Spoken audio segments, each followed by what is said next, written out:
नमस्कार मित्रों, स्वागत है आपका स्टडी विथ प्रजापति की क्लास यूट्यूब चैनल पर। दोस्तों, आज का टॉपिक है पुष्प संरचना। तो आज इस वीडियो के माध्यम से पुष्प संरचना टॉपिक का लेसन प्लान बनाना सीखेंगे, पाठ योजना बनाना सीखेंगे। यदि आप बीएड या डीएड के स्टूडेंट हैं तो यह वीडियो आपके लिए महत्वपूर्ण है। वीडियो को लास्ट तक जरूर देखिएगा। वीडियो में आगे बढ़ने से पहले यदि आपने अभी तक हमारे चैनल को सब्सक्राइब नहीं किया है तो चैनल को सब्सक्राइब जरूर कर लीजिए। तो चलिए वीडियो में आगे बढ़ते हैं और समझते हैं आज के टॉपिक पुष्प संरचना का लेसन प्लान कैसे बनेगा, पाठ योजना कैसे बनेगा। तो देखिए, जो पाठ योजना होता है उसमें सबसे पहले सामान्य जानकारी लिखना होता है। तो सबसे ऊपर आपको लिखना है पाठ योजना क्रमांक 1। यदि आप 2, 3, 4, 5 बना रहे हैं तो उस हिसाब से नंबरिंग कर लीजिएगा। पाठ योजना क्रमांक लिखने के बाद नीचे आपको एक साइड में लिखना होता है छात्र अध्यापक का नाम, विद्यालय का नाम, विषय, प्रकरण और कक्षा। तो देखिए, जो छात्र अध्यापक का नाम है उसमें आपको अपना नाम लिखना है। विद्यालय का नाम में आपको उस विद्यालय का नाम लिखना है जिस विद्यालय में आपको इंटर्नशिप मिला है। विषय में लिखना है जीव विज्ञान, प्रकरण में लिखना है पुष्प संरचना, कक्षा में लिखना है 12वीं। यदि आप 9वीं, 10वीं या 11वीं का बना रहे हैं लेसन प्लान तो उसके हिसाब से कक्षा लिख लीजिएगा। दूसरे साइड में आपको लिखना है दिनांक, दिन, कालखंड और समयावधि। तो जो कालखंड है उसमें आपको पीरियड लिखना होता है जिस पीरियड में आपको स्कूल में पढ़ाने को मिला होगा। समयावधि में लिखना है 45 मिनट। अब इतना लिखने के बाद अगला बिंदु आता है सामान्य उद्देश्य का। तो जो सामान्य उद्देश्य है ये विषय से संबंधित उद्देश्य होता है। जिस विषय का आप लेसन प्लान बना रहे हैं उस विषय से संबंधित उद्देश्य लिखना होता है। तो ये जीव विज्ञान का लेसन प्लान है तो हम जीव विज्ञान का उद्देश्य लिखेंगे। पहला उद्देश्य देखिए, जीव विज्ञान विषय के प्रति वैज्ञानिक दृष्टिकोण का विकास करना। दूसरा उद्देश्य है छात्रों में जीव विज्ञान के प्रति रुचि जागृत करना। तीसरा उद्देश्य है जीव विज्ञान विषय के प्रयोगात्मक कार्यों के लिए प्रेरित करना। चौथा उद्देश्य है जीव विज्ञान और मानव जीवन में संबंध बताना। पांचवा उद्देश्य है जीव विज्ञान का जीवन में उपयोगिता बताना। तो इतना आपको लिखना है सामान्य उद्देश्य में। सामान्य उद्देश्य लिखने के बाद अगला बिंदु आता है विशिष्ट उद्देश्य। तो ये विशिष्ट उद्देश्य आपके टॉपिक से रिलेटेड होता है, आपके प्रकरण से संबंधित होता है। विशिष्ट उद्देश्य में 3 बिंदु होंगे। पहला होगा ज्ञानात्मक उद्देश्य, दूसरा होगा बोधात्मक उद्देश्य और तीसरा होगा कौशलात्मक उद्देश्य। तो जो ज्ञानात्मक उद्देश्य है उसमें जो छात्रों को आप समझाएंगे उसको लिखना है ज्ञानात्मक उद्देश्य में। बोधात्मक उद्देश्य में जो छात्र बोध कर पाएंगे, जो छात्र समझ पाएंगे उसको लिखना है बोधात्मक उद्देश्य में। कौशलात्मक उद्देश्य छात्र ज्ञान पाने के बाद, बोध करने के बाद अब जो कर सकेंगे तो उसको लिखना है कौशलात्मक उद्देश्य में। तो देखिए, ज्ञानात्मक उद्देश्य में लिखना है पुष्प के बाह्य संरचना एवं आंतरिक संरचना को समझाएंगे, ऐसा लिखना है ज्ञानात्मक उद्देश्य में। दूसरा है बोधात्मक उद्देश्य। तो बोधात्मक उद्देश्य में लिखना है पुष्प के संरचना को छात्र समझ सकेंगे। तीसरा है कौशलात्मक, तो इसमें लिखना है छात्र पुष्प के बाह्य एवं आंतरिक संरचना की नामांकित चित्र बना सकेंगे। इतना आपको लिखना है विशिष्ट उद्देश्य में। विशिष्ट उद्देश्य लिखने के बाद अगला बिंदु आता है शिक्षण सूत्र का। तो शिक्षण सूत्र में आपको लिखना है पहला सरल से कठिन की ओर और दूसरा ज्ञात से अज्ञात की ओर। 2 शिक्षण सूत्र आपको लिखने होते हैं हर लेसन प्लान में। अब अगला देखिए, अगला बिंदु है शिक्षण विधि। तो शिक्षण विधि में आपको 1 या 2 शिक्षण विधि लिखना होता है। तो यहाँ व्याख्यान सह प्रदर्शन विधि इस टॉपिक का शिक्षण विधि है, तो आपको इतना लिखना है। अगला बिंदु है सहायक शिक्षण सामग्री। तो सहायक शिक्षण सामग्री टीचर पढ़ाते समय जिन सामग्रियों का क्लास में उपयोग करता है तो उसको लिखा जाता है सहायक शिक्षण सामग्री में। तो इसमें आपको लिखना है चाक, डस्टर, श्यामपट्ट, गुड़हल एवं गेंदा का फूल। और यदि आप चार्ट वगैरह यूज कर रहे हैं तो उसको भी लिख सकते हैं। अगला बिंदु है पूर्व ज्ञान का। तो पूर्व ज्ञान में क्या लिखना है, जिस टॉपिक को आप पढ़ा रहे हैं उसको छात्र पहले से ही जानते हैं उसके बारे में, तो वो कहलाता है पूर्व ज्ञान। तो पूर्व ज्ञान में लिखना है छात्र पुष्प के बारे में पूर्व ज्ञान रखते हैं, या आप लिख सकते हैं छात्रों को पुष्प के बारे में सामान्य जानकारी है, ऐसा भी आप लिख सकते हैं पूर्व ज्ञान में। पूर्व ज्ञान लिखने के बाद अगला बिंदु आता है प्रस्तावना का। तो यह प्रस्तावना ही मुख्य होता है हर लेसन प्लान का। जितना अच्छा आपका प्रस्तावना बनेगा उतना अच्छा आप स्कूल में एक्सप्लेन कर पाएंगे अपने टॉपिक को। तो प्रस्तावना क्या होता है, प्रस्तावना के माध्यम से टीचर प्रश्न करता है और अपने टॉपिक तक पहुंचता है, छात्रों से ही टॉपिक निकलवाता है, तो यह कहलाता है प्रस्तावना। तो यह प्रस्तावना में एक सारणी बनेगा और उस सारणी में 3 कॉलम होंगे। पहला होगा क्रमांक, दूसरा होगा छात्र अध्यापक प्रश्न और तीसरा होगा छात्र उत्तर। जो क्रमांक है उसमें आपको 1 2 3 4 करके लिख लेना है। छात्र अध्यापक प्रश्न, तो छात्र अध्यापक प्रश्न में टॉपिक को निकलवाने के लिए प्रश्न लिखना है। छात्र उत्तर में उन प्रश्नों का उत्तर लिखना है। और यहाँ ध्यान दीजिएगा, जो प्रश्नोत्तर है वो पूर्ण वाक्यों में होना चाहिए और जो प्रश्नोत्तर है उसका सीरियल नहीं टूटना चाहिए, उसका कड़ी नहीं टूटना चाहिए। कहने का मतलब जो पहला प्रश्न है उसका जो उत्तर आएगा उसी उत्तर से अगला प्रश्न बनेगा, फिर जो उत्तर आएगा उसी उत्तर से अगला प्रश्न बनेगा। तो इस प्रकार से प्रस्तावना लिखना है।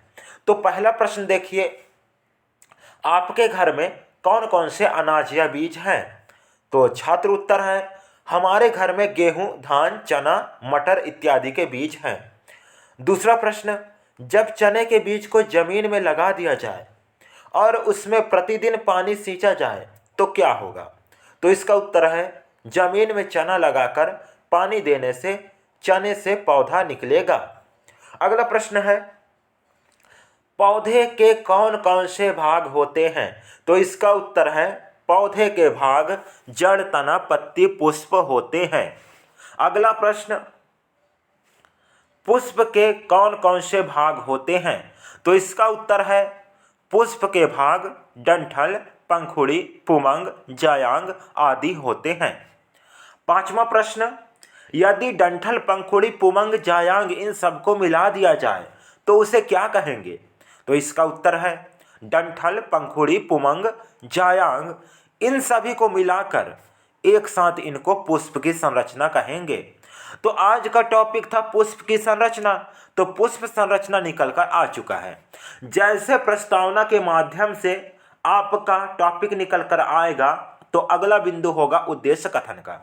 तो उद्देश्य कथन में आपको लिखना है आज हम पुष्प के संरचना के बारे में पढ़ेंगे, या फिर आप लिख सकते हैं आज हम पुष्प संरचना के बारे में अध्ययन करेंगे, ऐसा भी आप लिख सकते हैं उद्देश्य कथन में। अगला बिंदु है प्रस्तुतिकरण। तो यह प्रस्तुतिकरण क्या होता है? अब आप स्कूल में क्लास में 30 से 35 मिनट जितना पढ़ाएंगे उसको कहा जाता है प्रस्तुतिकरण। अपने टॉपिक को प्रस्तुत करना छात्रों के समक्ष। तो देखिए एक सारणी बनेगा प्रस्तुतिकरण में और इसमें 5 कॉलम होंगे और ये बड़ा सारणी बनेगा 30 से 35 मिनट के हिसाब से। तो पहले कॉलम में होगा क्रमांक, दूसरे कॉलम में होगा शिक्षण बिंदु, तीसरे कॉलम में होगा छात्र अध्यापक कार्य, चौथे कॉलम में होगा छात्र क्रिया और 5वें कॉलम में होगा श्यामपट्ट कार्य। अब जो क्रमांक है उसमें आपको 1 2 3 4 करके लिखते जाना है जितना आप शिक्षण बिंदु लिखेंगे। शिक्षण बिंदु में लिखना है पुष्प, क्योंकि पुष्प की संरचना पढ़ा रहे हैं तो पहले पुष्प के बारे में बताना पड़ेगा स्टूडेंटों को। तो पहला शिक्षण बिंदु क्या है? पुष्प। छात्र अध्यापक कार्य में पुष्प के बारे में लिखेंगे। तो देखिए पुष्प जनन संरचना है जो पौधों में पाए जाते हैं। पौधों पुष्प से फल बनते हैं, फल से बीज बनते हैं जिससे पौधे अपने पीढ़ी को आगे बढ़ाते हैं। अतः पुष्प पौधे की प्रजाति विस्तार में सहायक है। तो इसी प्रकार से आपको लिख लेना है। छात्र क्रिया में आपको लिखना है छात्र ध्यान पूर्वक सुन रहे हैं। और श्यामपट्ट कार्य में सबसे ऊपर आपको लिखना है अपना प्रकरण, अपना टॉपिक। तो टॉपिक क्या है? पुष्प संरचना। तो सबसे ऊपर लिख दिए पुष्प की संरचना। तो इतना आपको समझ में आया होगा। अब मैं पूरा प्रस्तुतिकरण आपको पढ़कर सुनाने वाला नहीं हूं। इस पाठ्य योजना का पीडीएफ का लिंक मिल जाएगा डिस्क्रिप्शन में, वहां से जाकर आप पीडीएफ डाउनलोड कर लीजिएगा। अब देखिए, जो छात्र अध्यापक कार्य है उसमें आप जितना 30 से 35 मिनट पढ़ाएंगे उसको विस्तार पूर्वक लिखना है, और जो श्याम पट्ट कार्य है उसको उसमें संक्षिप्त रूप में लिखना है जितना आप पढ़ाएंगे। तो ये देखिए, अब मैं पूरा खिसकाकर आपको दिखाने वाला हूं प्रस्तुतिकरण। जहां जहां आप श्याम पट्ट कार्य में चित्र बनाएंगे तो वहां आपको छात्र क्रिया में लिखना है छात्र चित्र बना रहे हैं। पुष्प का चित्र बना रहे हैं तो लिखना है छात्र पुष्प का चित्र बना रहे हैं। अब आप बीच बीच में छात्रों से प्रश्न भी पूछ सकते हैं 10 से 15 मिनट पढ़ाने के बाद।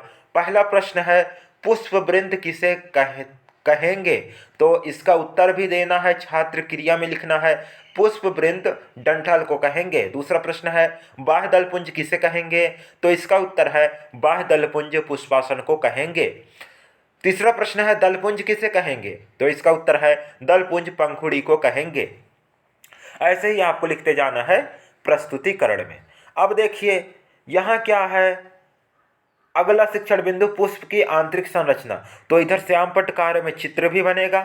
तो छात्र क्रिया में यहाँ लिखना है छात्र पुष्प के आंतरिक संरचना की चित्र बना रहे हैं एवं समझ रहे हैं, क्योंकि आप चित्र भी बना रहे हैं और समझा भी रहे हैं। तो इसी प्रकार से आपको लिखते जाना है। तो देखते जाइए, फिर प्रश्न आ गया, फिर उत्तर आ गया। तो आप जहां समझ में ना आए वहां वीडियो रोक लीजिएगा और समझने की कोशिश कीजिएगा। और यदि आप स्क्रीनशॉट लेना चाहें तो स्क्रीनशॉट भी ले सकते हैं। अब जैसे आपका प्रस्तुतिकरण समाप्त होगा तो अगला बिंदु आता है पुनरावृत्ति प्रश्न का। तो पुनरावृत्ति प्रश्न क्या होता है? 30 से 35 मिनट पढ़ाने के बाद अपने टॉपिक से संबंधित छात्रों से प्रश्न किया जाता है, जिससे ये समझ में आए कि छात्रों को कितना समझ में आया। जो हम पढ़ाए 30 से 35 मिनट तो उसको छात्र कितना समझ पाए हैं। तो देखिए, पुनरावृत्ति का पहला प्रश्न है पुष्प के बाह्य संरचना में कौन कौन से भाग होते हैं? दूसरा प्रश्न है पुष्प के आंतरिक भाग के नाम बताइए। तीसरा प्रश्न है दलपुंज किसे कहेंगे? चौथा प्रश्न है पुष्प के नर जननांग और मादा जननांग के नाम बताइए। तो इसी प्रकार से आपको प्रश्न लिख लेने हैं, 4 से 5 प्रश्न। पुनरावृत्ति प्रश्न के बाद अगला बिंदु आता है कक्षा कार्य का, क्लास वर्क का। तो क्लास वर्क में आपको ऑब्जेक्टिव टाइप क्वेश्चन लिखना होता है। चाहे तो आप सही विकल्प, सही जोड़ी, खाली स्थान, सत्य असत्य, एक शब्द में उत्तर, एक वाक्य में उत्तर, सही गलत, ऐसे प्रश्न लिख सकते हैं 4 से 5। तो देखिए, पहला प्रश्न है बाह्य दलपुंज पंखुड़ी को कहते हैं। यहाँ हम सही गलत का प्रश्न लिखे हैं। दूसरा प्रश्न है दलपुंज कई रंग के होते हैं। तीसरा प्रश्न है पुतंतु स्त्री केसर का भाग है।